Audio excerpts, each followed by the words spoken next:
की शुरुआत हो रही है, 5 तारीख को वोटिंग होना है। तो ऐसे में जवाब राहुल गांधी को मिलना चाहिए जो इंसल्ट करते हैं शक्ति का, जिन्होंने राम मंदिर का विरोध किया। आपको लगता है कि नवरात्रि 3 तारीख की शुरुआत हो रहे हैं, 5 को वोटिंग, इफेक्ट चुनाव पर पड़ने वाला है? और देखिए, भारत के गृह मंत्री आदरणीय अमित शाह जी को इस वक्त राहुल गांधी जी पे हमला नहीं करना चाहिए, क्योंकि राहुल गांधी जी हिजबुल्लाह पे जो हमला हुआ है उसकी वजह से बहुत दुखी हैं इस समय। हमास की बर्बादी को लेकर भी राहुल जी काफी दुखी हैं पीछे, लेकिन अब जब हिजबुल्लाह पे इजराइल ने हमला किया तो उससे वो बहुत आहत हैं। तो राहुल गांधी जी के ऊपर हमला करना ठीक नहीं है, जहां तक सवाल है, क्योंकि हमारे भारत की परंपरा रही है, जो आदमी दुखी होता है, नजदीकी लोगों का अगर बर्बादी का समाचार मिलता है तो नेचुरली है कि उनको दुख होता है, तो जो दुखी होता है उस पर हमला नहीं किया जाता है। जहां तक सवाल है नवरात्र का, तो निश्चित रूप से मां भगवती की कृपा से हरियाणा की जनता के अच्छे भविष्य और उज्जवल भविष्य की कामना करते हुए मेरा पूरा विश्वास है कि मां भगवती की कृपा हरियाणा की जनता पर बनी रहेगी। आपको लगता है कि नवरात्रि का कांग्रेस पार्टी लगातार बनाने की कोशिश कर रही है कि वहां पर कांग्रेस की सरकार बन रही है? देखिए, कांग्रेस पार्टी का चुनाव बहुत अच्छा चल रहा है हुड्डा जी की वजह से, लेकिन 3-4 दिन अभी और हैं। राहुल गांधी जी 2-4 बार अगर वहां चले गए तो सब ठीक कर देंगे। सब हुड्डा जी की मेहनत को बर्बाद करने में कोई कसर नहीं छोड़ेंगे। तो लगता है कि बीजेपी के नेतृत्व काम हुआ है विकास के वहां पर? लेकिन नवरात्र में चुनाव है, नवरात्र में वोटिंग है और नवरात्र में ही रिजल्ट है। तो मां भगवती महिषासुर मर्दनी कही जाती है जी। तो जो लोग सनातन को मिटाने की बात करते हैं, जो लोग राम का विरोध करते हैं, भगवती का विरोध करते हैं, शक्ति का विरोध करते हैं, देवी का विरोध करते हैं, तो मुझे नहीं लगता कि मां की कृपा उन पर होगी। जम्मू में थे मल्लिकार्जुन खड़गे, आने वाला नहीं हूँ, जब तक मोदी को हरा नहीं दूंगा तब तक मैं भरूंगा।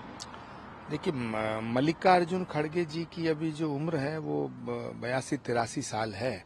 हम भगवान से प्रार्थना करते थे कि भाई वो लंबी उम्र उनकी हो, दीर्घायु हो।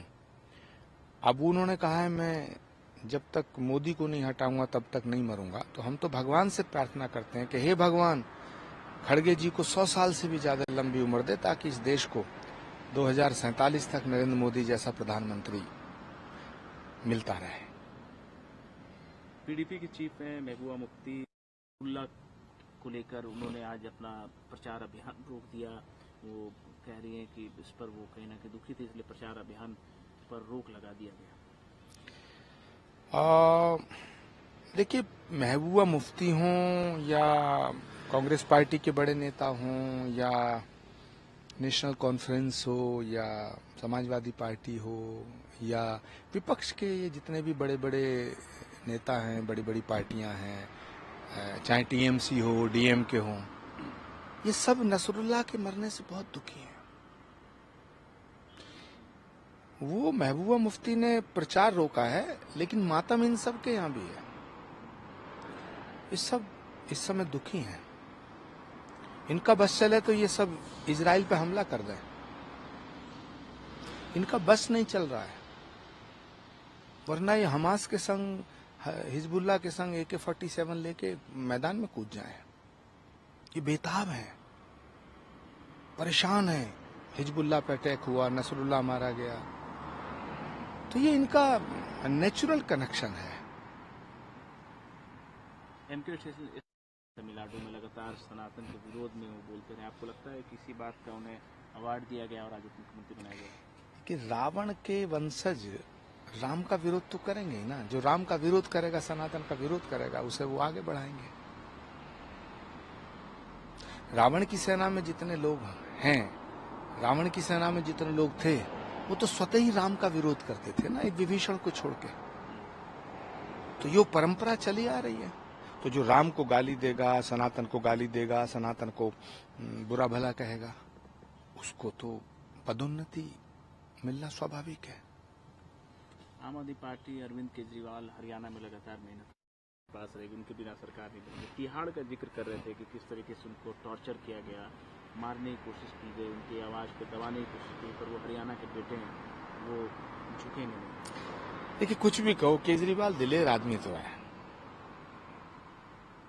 जिस शिद्दत से वो संघर्ष कर रहे हैं तो ये तो कहना पड़ेगा। महाराष्ट्र में चुनाव होने वाले हैं, शरद पवार फॉर्मूले पर 8 से 10 दिन में बातचीत हो जाएगी और वो क्लेम कर रहे हैं कि सरकार जो है एमबीए की बनने वाली है महाराष्ट्र में। शरद पवार जी वरिष्ठ नेता हैं, उन्हें क्लेम करना चाहिए, लेकिन चुनाव के बाद में वो क्या कहेंगे, क्या करेंगे, ये बड़ा सवाल है।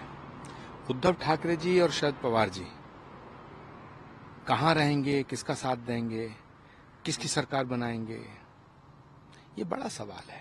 फिलहाल जो महाराष्ट्र की जो राजनीति है, तो मुझे लगता है कि एकनाथ शिंदे जी का जो काम करने का तरीका है, वर्कर से मिलने का तरीका है, जनता से मिलने का तरीका है, और बहुत ही पुरुषार्थी व्यक्ति हैं। छत्रपति शिवाजी महाराज के बहुत ही अनन्य भक्त हैं एकनाथ शिंदे, और सनातन के ध्वजवाहक की तरह महाराष्ट्र में घर घर जा रहे हैं, गली गली जा रहे हैं। तो मुझे लगता है कि इतना आसान नहीं है अभी बीजेपी और एकनाथ शिंदे के इस गठबंधन को हराना।